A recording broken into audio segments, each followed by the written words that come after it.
Good afternoon, everyone, and welcome to today's webinar sponsored by NAVBO's Education Committee. I'm Dr. Amber Stratman, and I will be moderating today's session. We are pleased to welcome our speaker today, Dr. George Truskey from Duke University. The title of his talk is Modeling Disease in Human Vascular Microphysiological Systems. I'd also like to welcome Mingji Xu from Dr. Truskey's lab. She will monitor today's questions. Before we begin, I'd like to remind you that all NAVBO activities are now easily found in the calendar of events on our new website. Please be sure to register for our upcoming events. Throughout the presentation, please type your questions in the questions box in the control panel. These questions will be answered at the end of the presentation. After those questions, provided there is time, attendees will be asked if any additional questions are wanted to ask in real time.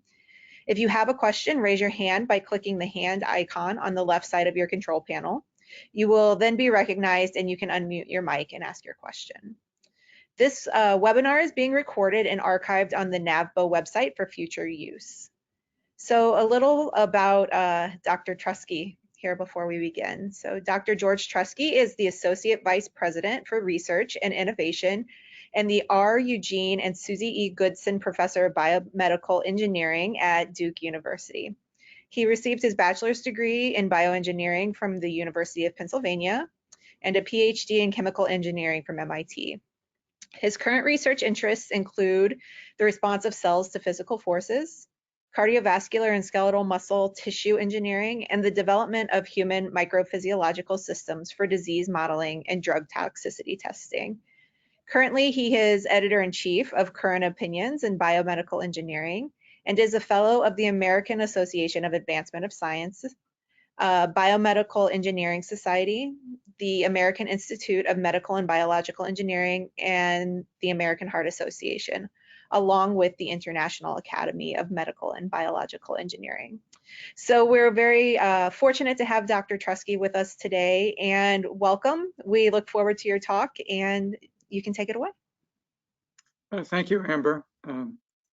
So let me give you some background that motivates our development of these microphysiological systems.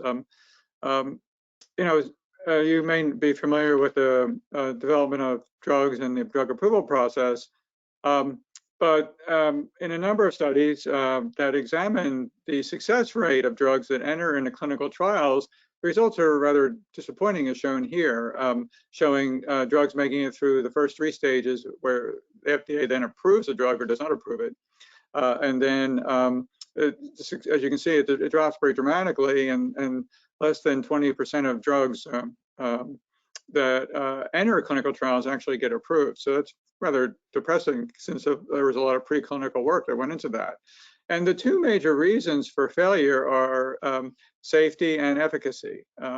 So they seem to be something that we might be able to address. And one of the challenges is in terms of getting a good assessment for both toxicity and for efficacy, is really understanding what's happening at the organ level. For toxicity, know what early cell damage markers are, and potential immunological interactions. And what's motivating developing these microphysiological systems is the feeling that if we could test drugs with human cells under physiologically accurate conditions, we might be able to do better than animal studies.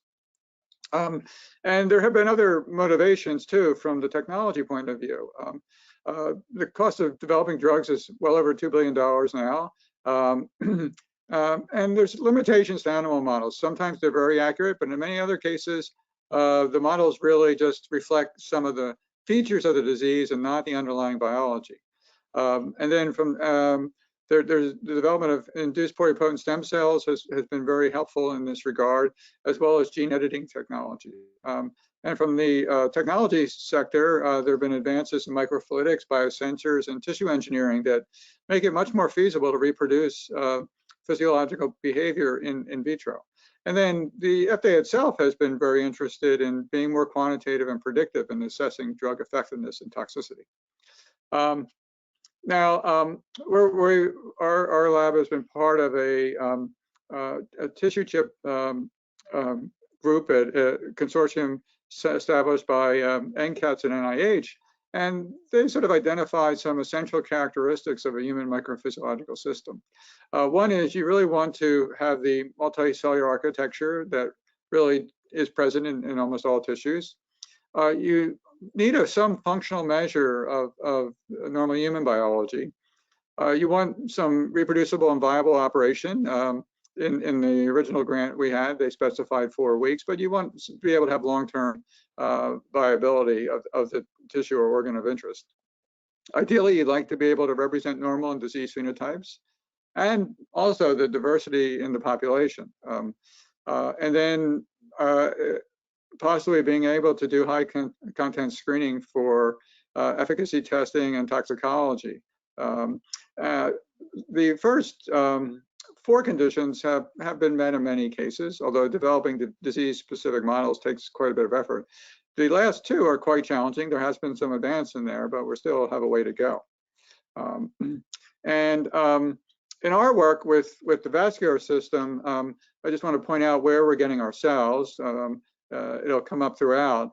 For the blood vessel, we've primarily focused on the intimal and medial layers. We have not modeled the adventitial layer. The endothelial cells we obtain either primarily from blood-derived endothelial colony-forming cells, which function much like normal vascular endothelium. And we've obtained them from either umbilical cord blood or from individuals who are healthy adults or those with cardiovascular disease. And we've been greatly helped by Tom Povsik, who's provided some of the disease cells. We've also used iPS-derived endothelial cells in some of the work that you'll hear about. For the mural cells, most of what I'll present has been with neonatal dermal fibroblasts. We found them to be superior to vascular smooth muscle cells because primary smooth muscle cells that we've been using generally tend to lack a lot of the contractility you find in the vessel wall.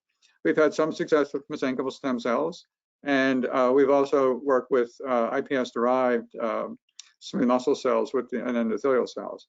We've also published one study where we were able to produce smooth muscle cells by direct reprogramming of endothelial cells, so allowing us to have patient-specific vessel wall cells. So now, what we wanted was to develop a methodology that will allow us to fairly quickly develop a tissue-engineered blood vessel and then perfuse it so that we could do testing within a few weeks of fabrication. And we had tested a number of different protocols in the literature, and we settled on one that involved the plastic compression of collagen. Collagen had been used historically. It was one of the earliest biological materials for engineered blood vessels, but it often does not have the mechanical behavior that you like. And we developed a system that was based on a couple of studies by a group from McGill University in Montreal, where what they found was that the application of a small amount of compressive force caused the removal of fluid, particularly water, from these vessels or other engineered constructs, and that dramatically improved the mechanical behavior and allowed us to start using these vessels fairly quickly. So the original protocol, which we published in 2016, involved using a 3 cc syringe where we had a mandrel in the middle for the lumen, and we've had a collagen with a cell suspension, and then we had a method of plastic compression that we devised to be able to ensure that we could maintain the cylindrical shape of the vessel, and within about 7 minutes we could remove about 90% of the water, as shown here. And then we can connect the system to our single blood vessel chamber, and we next injected endothelial cells into the lumen, and we would rotate our system for about 45 minutes to get an even distribution of cells, at which point we could then connect it to our flow loop. And based on the dimensions, we used a flow rate of 2 mils per minute in these systems, which gave us physiological shear stresses of between 4 to 6 dynes per square centimeter. What you see up here is a a cross-sectional view of the vessel, an H&E stain. The endothelium we showed exhibit von Willebrand's factor is shown here, and we have other stains shown a little bit later. And the medial cells, in this case, the neonatal dermal fibroblasts, expressed alpha smooth muscle actin and calponin. So with that background in mind, we started to do some initial functional measurements. One thing we wanted to examine was how the dimensions of the vessel changed over time in perfusion in vitro. And we could easily measure the outer diameter, and we inferred the inner diameter by, as shown here, by measuring the pressure drop in our system and correcting for entrance and exit effects, and then applying Poiseuille's law because the flow was laminar. We were able to get the inner diameter shown here. And what we saw was that both the outer and inner diameter declined over time, most dramatically between the first and second weeks of perfusion. And after about 4 weeks, we had a vessel with an outer diameter of about 750 microns, inner diameter about 450 microns. So a fairly large arteriole or small artery. And so knowing the dimensions, we could then also look at some functional measures. The functional measure we used for the blood vessels was vasoactivity. We chose that because in cardiovascular disease, it's often noted that one of the earliest changes is a functional loss of vasoactivity. So we adapted some protocols that are used to measure brachial artery flow-mediated vasodilation. So what we would do first is, after maturation of the vessel for at least 7 days, we would inject phenylephrine, and we did a dose-response curve of that for about 5 minutes. And then we measure the vessel dimensions before and after the phenylephrine. And then we would then switch and add acetylcholine to look at vasodilation. And what are shown here in panels A and B are the vasoconstriction with phenylephrine, as you can see here with just the 1 week with the fibroblasts alone or with the endothelial cells. These happen to be ones from coronary artery disease patients. Surprisingly, we didn't see much difference between coronary disease endothelium and healthy endothelium. And then over a 5-week period, there was a further maturation and increased contractility of the vessels. So there's some maturation of the contractile apparatus. From these, we chose a dose of 1 micromolar for subsequent studies. And then shown below are the studies for vasodilation with the addition of the acetylcholine. And again, you see some maturation between 1 and 5 weeks. We also did some other experiments to demonstrate the functional behavior of the endothelium. First, if we made the vessels without endothelial cells, as shown in green, we got a vasoconstrictive response, and that's been reported in the literature for just smooth muscle cells. So we were able to reproduce that with our fibroblasts. Secondly, we did endothelialize our vessels and perfused them for 1 week, but then added L-name during these vasoactivity measurements, and where we abolished the effect of acetylcholine, which again is consistent with the role of acetylcholine in activating the NOS enzyme and releasing nitric oxide.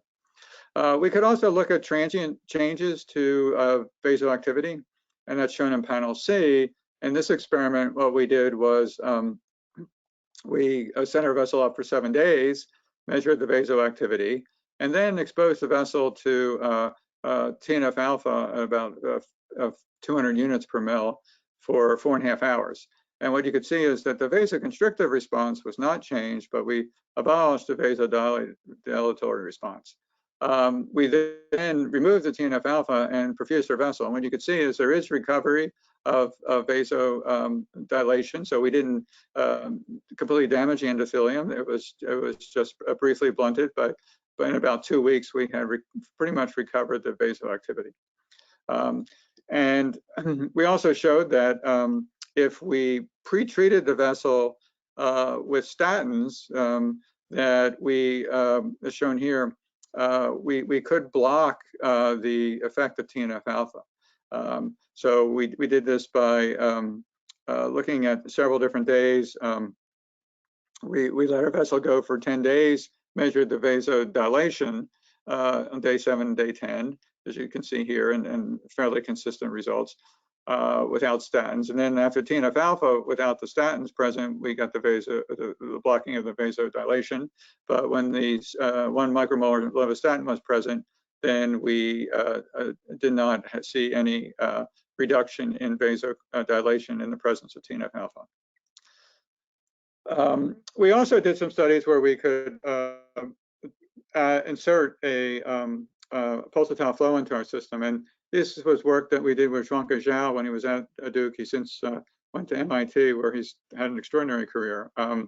He had developed these magnetically active polymers that were porous by embedding small magnetic particles into a hydrogel that was porous, and the porosity was controlled by the compression in the presence of a magnetic field. So as the magnetic field increased and decreased, then we could vary the flow rate.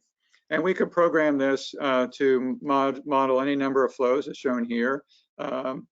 And we were then able to look at how pulsatile flow affected our response. And this showed the vasoactivity in terms of vasoconstriction. So in this case, the vasoconstriction is positive, unlike the other data.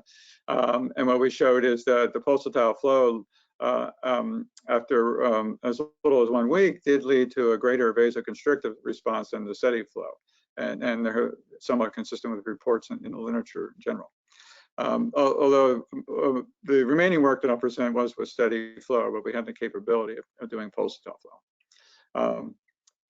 Now, an original system we developed was rather low throughput, so we modified our chamber as shown here so that we could actually make our 4 vessels into 1 chamber. These are a bit smaller than the original vessels. The biggest challenge that we had to work through was to be able to do the plastic compression, and Xu Zhang, a postdoc in the lab, developed a methodology to do this. But then we could insert this into a smaller system, as shown here, and then perfuse, again, under similar shear stresses. The panel on the right shows a cross-sectional view showing the endothelial cells, and then the medial cells staining for alpha smooth muscle actin. And then below that is a Z-section stack showing the endothelial layer. We measured the burst pressure in our system, and the burst pressures for this system were somewhat less than the burst pressures for the original system because of the smaller size of the vessels. The ultimate tensile strength is probably very similar between the 2 cases, but the burst pressure increased after 1 week and remained pretty stable. We tested the vasoactivity, and very similar to what we obtained with the larger vessels in the other chamber, and was stable for 4 weeks. We were able to measure nitric oxide release and measure the concentration using the grease reagent as shown here. We had the benefit that we should point out here, we were able to reduce our media volumes from about 25 mils in the prior system to about 3 mils in this system in the inner loop. We do have an outer loop which we perfuse separately, but in the inner loop it was about 3 mils that we used. So that really helped us in measuring nitric oxide concentrations. So with this, as this increased our throughput, we can run several of these chambers at one time or slightly staggered.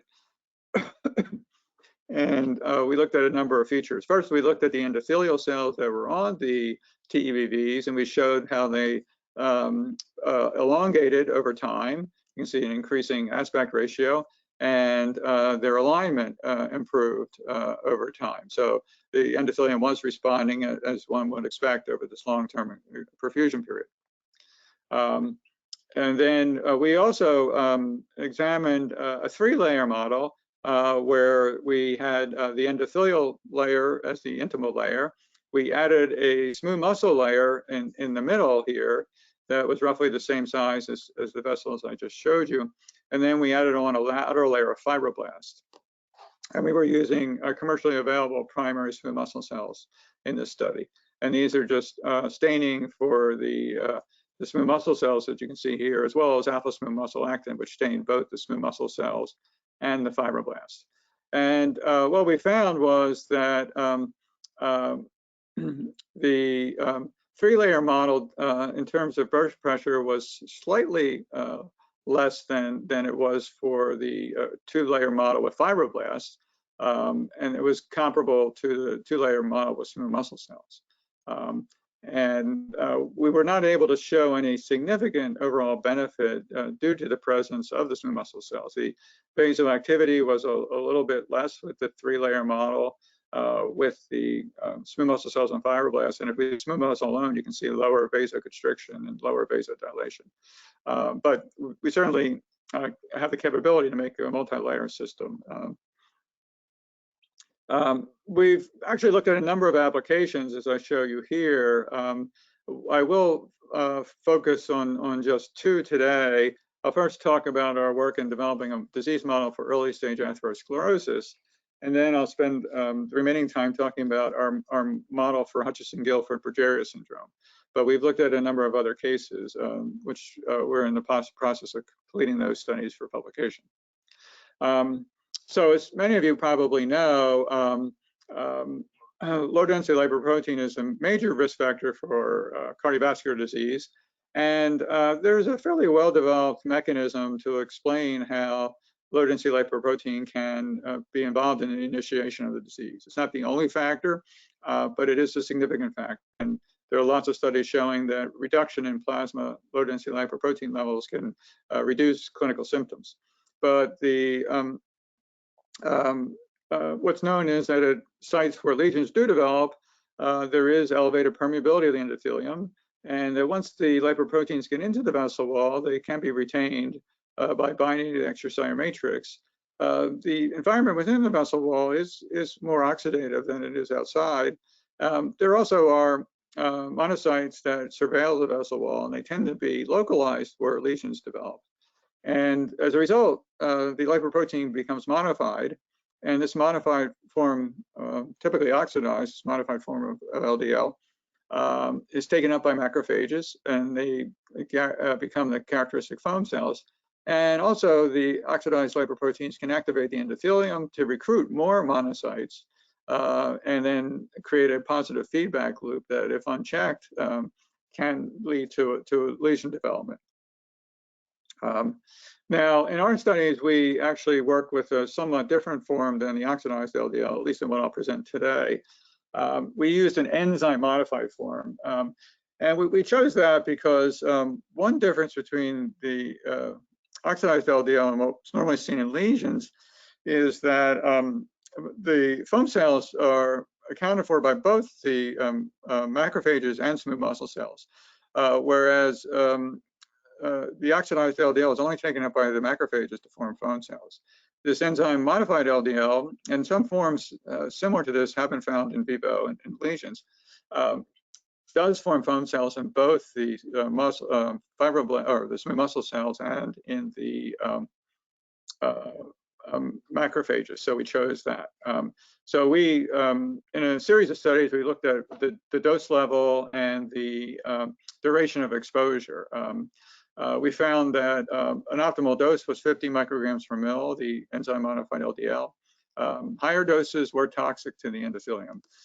And that after about 96 hours of exposure, we started to see a decline in vasodilation, and vasoconstriction, and in vasodilation. So most of the work I'll present with this model, we used a 96-hour exposure to 50 microgram per mil. We saw increased expression of E-selectin, as shown here, and we quantified this. We also found it was somewhat flow rate dependent, so that effect was somewhat suppressed at higher shear stresses.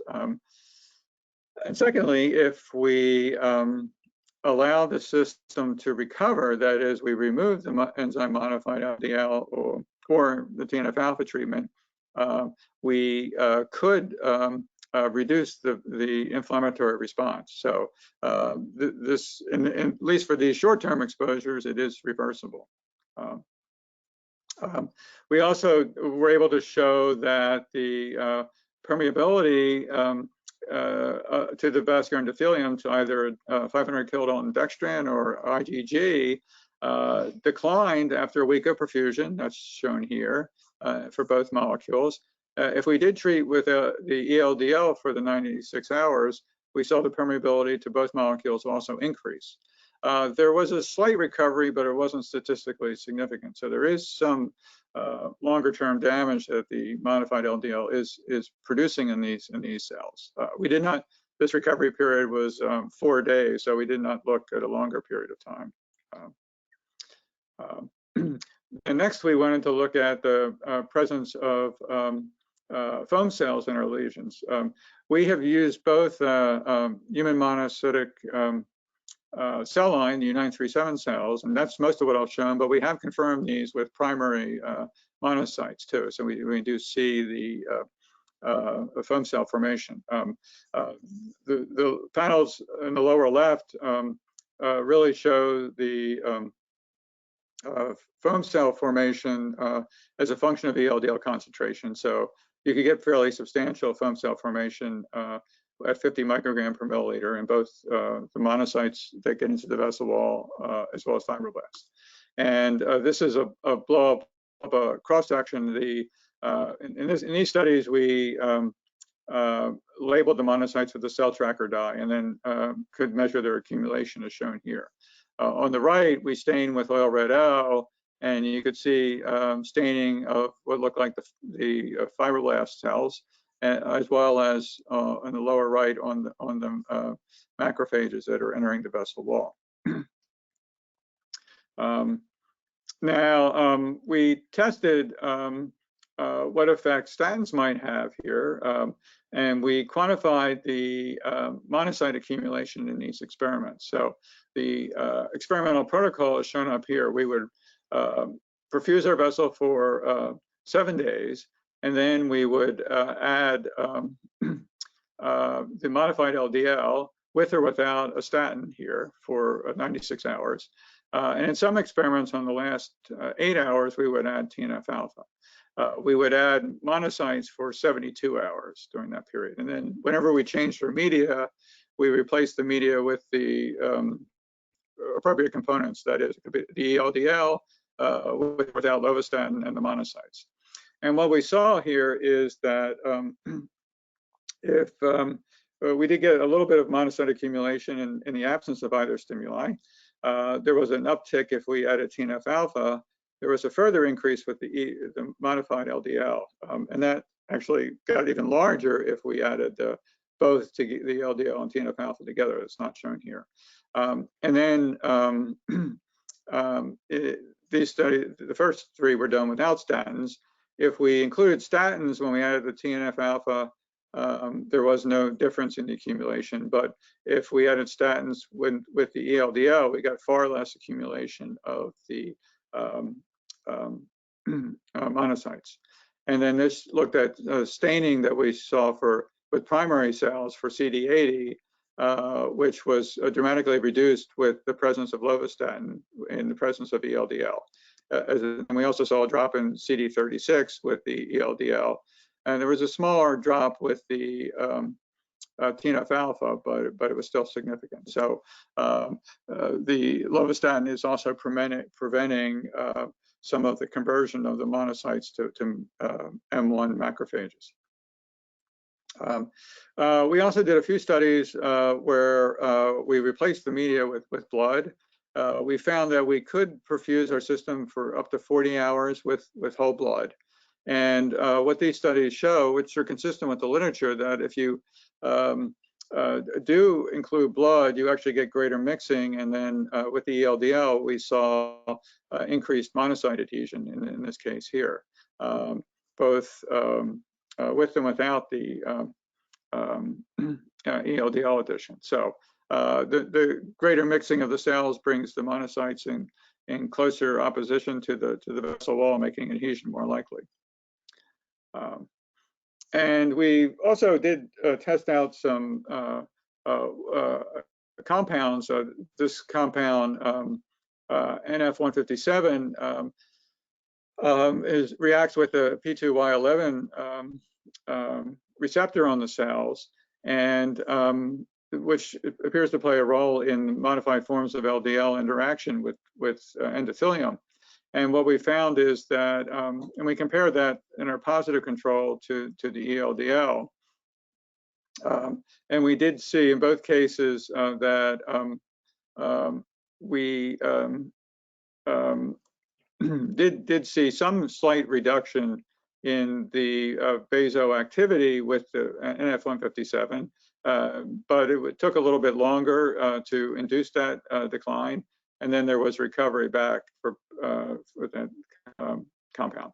Where we did see a more significant effect with the NF157 is when we looked at monocyte accumulation. And what we saw is that we got a roughly a 50% reduction in monocyte accumulation. Not quite as large as what we saw with statins, but this does at least show that by blocking some of the modified form of LDL metabolic pathway, we can reduce the inflammatory response in the endothelium.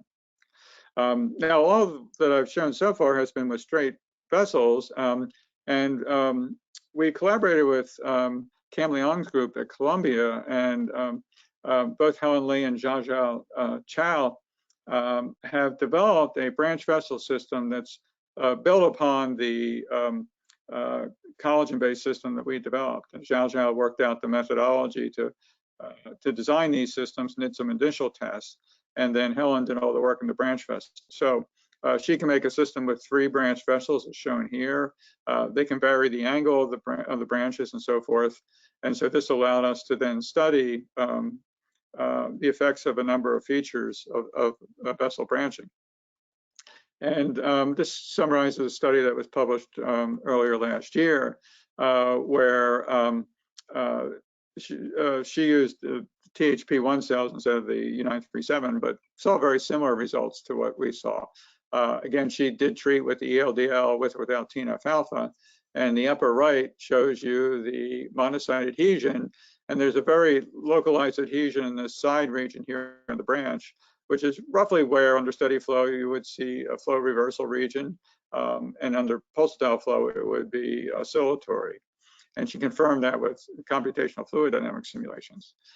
There was some dependence on the size of the angle. You can see there's somewhat more adhesion with the 60-degree side and the 80-degree angle side. Then the addition of the ELDL plus the TNF-alpha led to even further enhancement of adhesion. So we can have the capability to look at branching vessels. I'll shift gears now and talk about some of the work we've done on Hutchinson-Gilford progeria syndrome.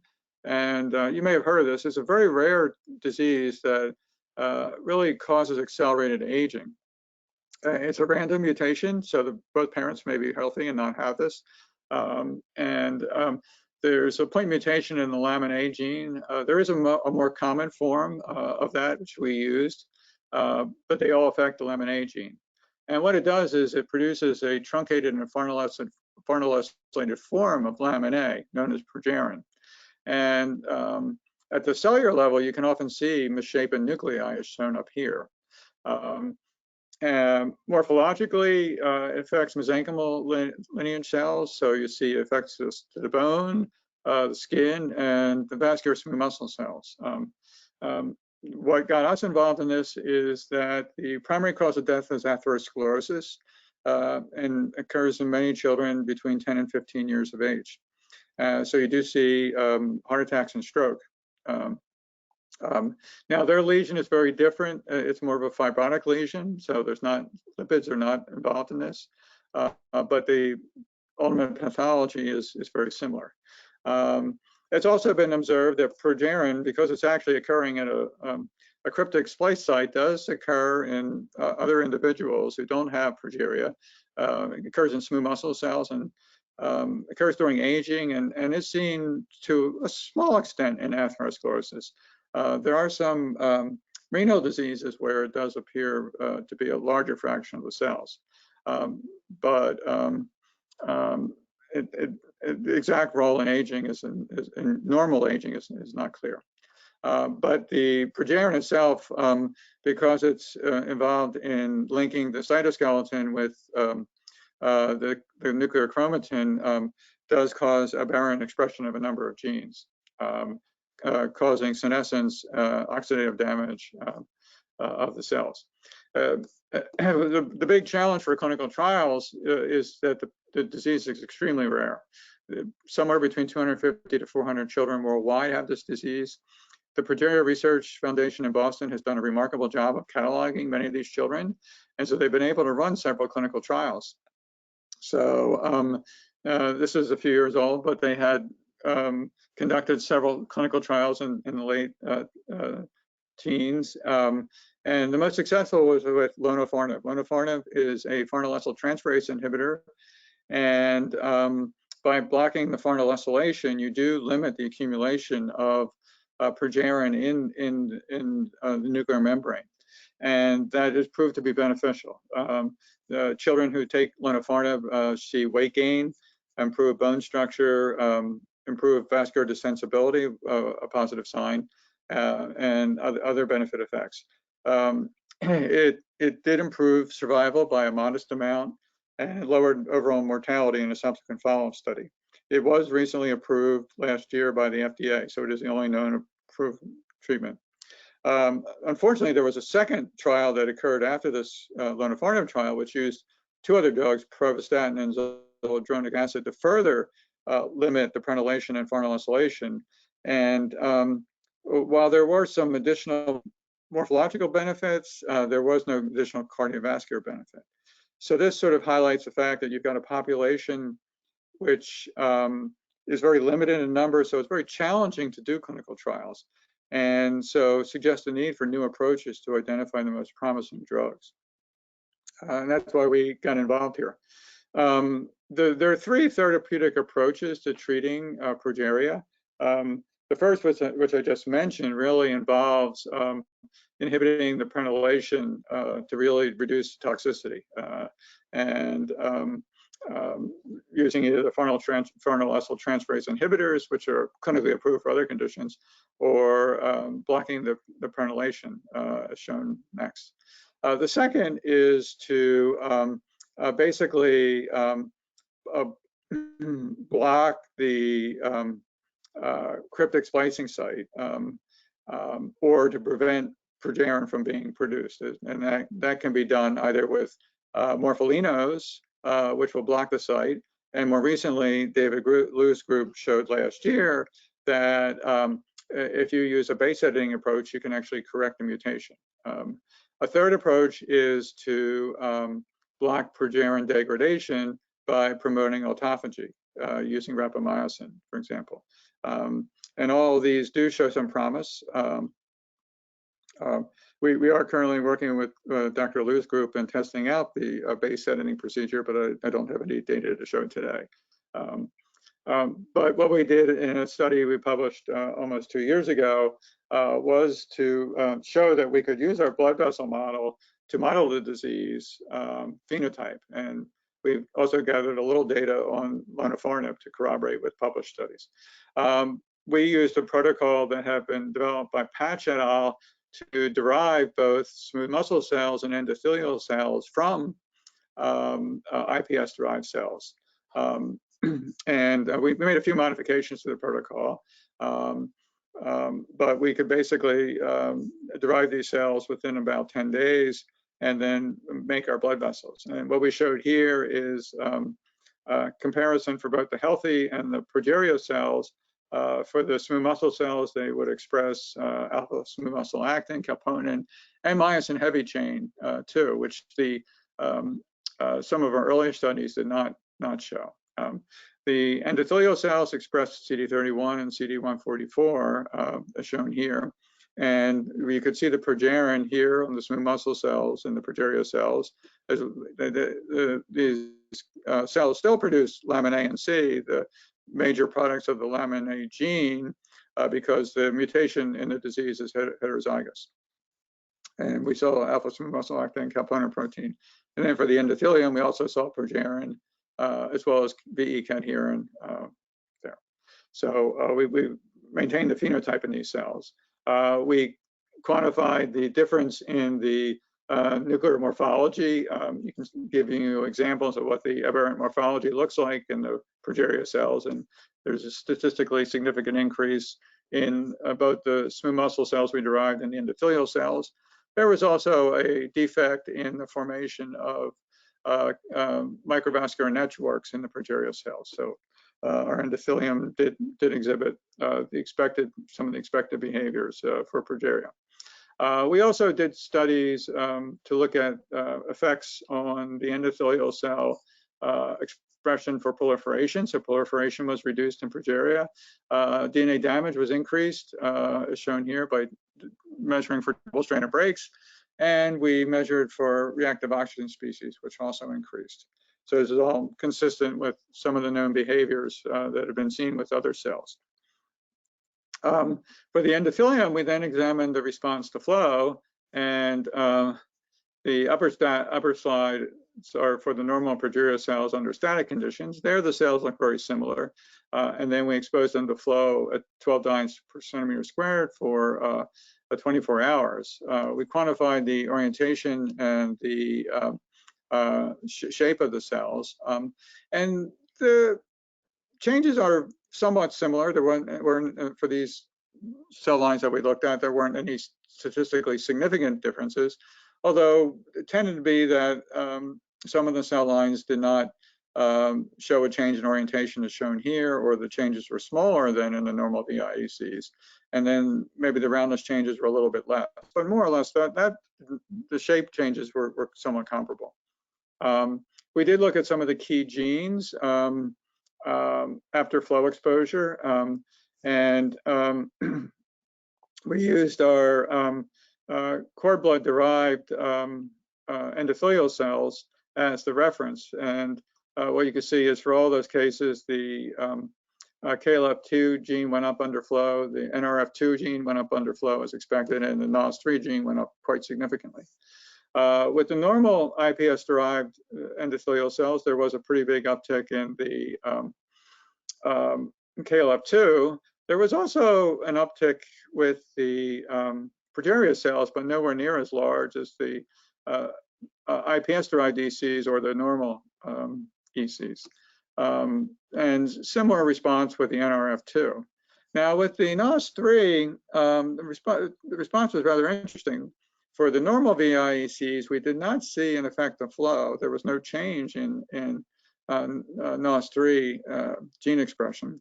But for the progeria cells, there was actually a decline of over 50% in the NOS3 expression. So there's some disturbance to the NOS3 expression with the progeria cells. This shows that result on the right. We also then measured nitric oxide production, and what we saw was that there was a slight increase in the progeria cells of nitric oxide production, but it wasn't statistically significant. So it's clearly a defect of nitric oxide production. And then we prepared our vessels, and our iPS-derived endothelial cells from normal donors, the smooth muscle cells expressed alpha smooth muscle actin, myosin heavy chain. There was much less, this was 1 week samples, much less in the media of the progeria cells, progeria vessels, in part because we had fewer cells. There was a big increase in collagen 4 and fibronectin. There seemed to be less von Willebrand's factor expressed by the cells, and we did see progerin expression. And we quantified that down below. If we looked at staining, we saw a big increase in alizarin red staining in the progeria vessels, indicating calcification, and this was at after 3 weeks of perfusion. And we saw an increase in tunnel staining, indicating some apoptosis occurring. We also went and monitored vasoactivity, and what we saw here was we used black as our reference. These were with, in this case, mesenchymal stem cells and endothelial cells. And what we saw was that the normal iPS-derived cells did have vasoconstriction after 1 and 4 weeks. 1 week, it was comparable to our reference primary cells, but it did not increase as much between 1 and 4 weeks. The progeria is shown here in the aqua color had less vasoconstriction than the healthy iPS-derived cells. And we saw similar levels of vasodilation with the healthy cells at 1 and 4 weeks, and very little vasodilation with the progeria cells. So there was clear defects between these. We could also mix and match the progeria normal cells in our system, and we saw the greatest defect when we had progeria cells, smooth muscle and endothelial cells. And particularly, the vasodilation response depended on the presence of the progeria endothelial cells. One thing, it looks like I did leave out one slide that I just wanted to briefly mention. We also saw inflammation on the endothelial cells in progeria patients after exposure to flow, although in control conditions and static, we did not see any inflammation. Just briefly mention, we are finishing up some studies examining lonafarnib and everolimus, and this is there's a current clinical trial ongoing now. Look at the combination of the two. And everolimus is a rapamycin analog that's an mTOR inhibitor, and does with cultured cells improve the morphology of the cell, so it does have some functional effect at the cellular level. And this is a summary of studies that we have done. The lonafarnib effect has most significantly on the shear stress sensitive gene expression and a reduction of calcification in our vessels. It's pretty significant. The everolimus seems to help proliferation and reduce DNA damage and eNOS expression. So there's somewhat differential effect between the two. So there may be a benefit of adding both of these. And so that might suggest that there could be some promise for the combined clinical trial. So in summary, I hope I've been able to show you that the human microphysiological systems made with primary iPS-derived cells can reproduce the structure and function of blood vessels, and that these human vascular microphysiological system can be very useful in modeling normal and disease function and testing therapeutics. And we can relate the functional measures to clinical observations and isolate cell type specific effects. This would not have been possible without the wonderful students in the lab, as shown here. Most of what I showed you was work from Lee Atchison and Christina Fernandez and Xu Zhang, but we had another, Nadia did some great help and had some great undergraduates help out. And then my collaborators, Cam Leong at Columbia, and Kan Cal at the University of Maryland, who helped a lot with the progeria work since she's an expert in the field. And then we'd like to thank our funding sources. And I'm happy to answer any questions you may have. Wonderful. Thank you, Dr. Truskey. That was a really excellent talk, jam-packed with data and information. So we have some questions from the audience, and if you have questions, feel free to type them into the question box. And so I'm going to turn it over to Miji so that she can ask some questions of Dr. Truskey. Thank you, Amber. Thank you, Dr. Truskey. So Dr. Horowitz has 2 questions. The first one is, does the vessel wall become gradually stiffer after exposure to the LDL? And second one is related. Have you done structural studies on the vessel wall to find out why permeability increased after the LDL exposure? Well, to the first question, we have not measured whether the vessel gets stiffer. It's a good thing to measure. We have developed some protocols, but haven't actually applied it to the modified LDL experiments. My own guess is perhaps for the time period that we looked at, we may not see any changes. We did not look at any ultrastructural changes. We assumed it was due to the endothelium, but we haven't done anything to test that. I mean, some possibilities might be to look at some short-term mediators of permeability to see how they affect that, but that's worth looking at in more detail. So, thank you. And these are all the questions from the audience. Okay. So I actually have a question while we're giving people a few more minutes to type here if they have a question. Perhaps I missed it with your progeria studies, but does the regulation of NOS suggest that there's a miscommunication between the endothelium and muscle or fibroblasts in these conditions? And have you checked that? Well, one experiment we haven't done, we have done in other contexts where we've seen defects in the NOS, is whether the smooth muscle cells can still relax, and that's something we should double check. But we've been sort of working under the assumption that there is a defect in NOS. Actually, our collaborator Ken Kao published a study showing that in the progeria cells, there's phosphorylation, I believe, of a threonine group, which is known to inhibit the activity of NOS. So that's what they've observed. So that's probably the major cause here. Why, and that may be because of the pro-oxidative environment in progeria. But we haven't done those experiments ourselves. Very interesting. I think there was another question that came in, Mingxi. Yeah, it just came in. So could you please elaborate on the calcification assay done in the HGPS model? And was this done on the iPSC derived cells and also in the vessel co-culture model? Yeah, let me just go back to that slide. So yeah, so we used ours here in red as a staining for calcification, and so these are vessels, and you can see this is a cross section here of the vessel, and there's very light hours here in red staining here, and much more significant hours here in red staining in the vessels from the progeria patient.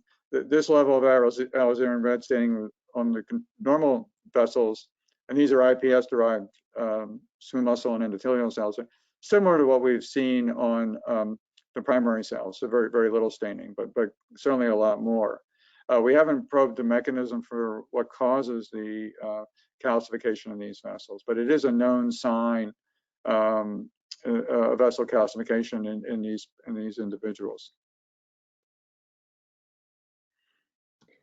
I actually have one more question while we have you here. The lack of ability of, or perceived lack of ability of these progeria patient cells to sense flow, how critical do you think that is to the development of the pathology in this case? Well, they do have some ability to sense flow, but it is impeded. And that's why but the one thing I regret that I did not show you, I thought I had the slide on here, but I missed it. What we did see was a big inflammatory response on the endothelium, which may be quite significant in the disease pathology.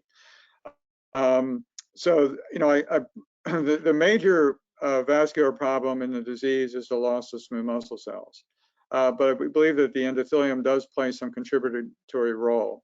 Now, there were some studies where they generated mice that overexpressed progerin in both cell types. Actually, they could vary the cell type, and there they saw the dominant cause for the pathology was overexpression of progerin in the smooth muscle cells. So, I think probably the data suggests is that the smooth muscle cells have a significant effect because you're losing so many of them, but the endothelium is probably contributing to the disease.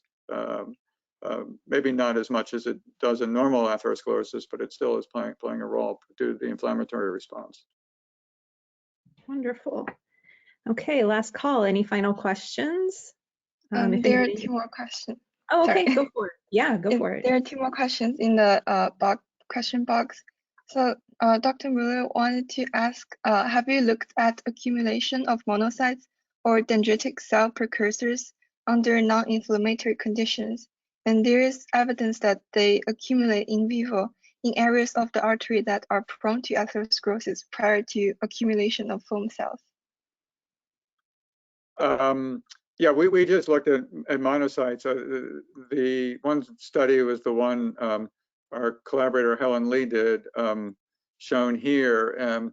I'll double check, but I believe the upper panel, well, I have a double check whether some of these, I believe we did in that study do some experiments in the absence of the modified LDL, but I'll double check whether we've done that to see whether there was some localization. But that's a good point to check. And another question is, in your tissue model involving 3 cell types, the endothelial cell, SMC, fibroblasts, how did you introduce the outermost layer, which is the fibroblast? Well, we did it sequentially. So we would add the gel with the smooth muscle cells first, allow that to polymerize, and then we had modified our chamber to be able to account for, to add an additional layer, and then we added the gel with the fibroblast, and then allow those two to gel, and then we removed the water. So it was a sequential process. So in our 2020 paper in Nature Communications, we outlined that, and there's a supplementary figure showing the design of the chamber for the 3-layer model in that paper too.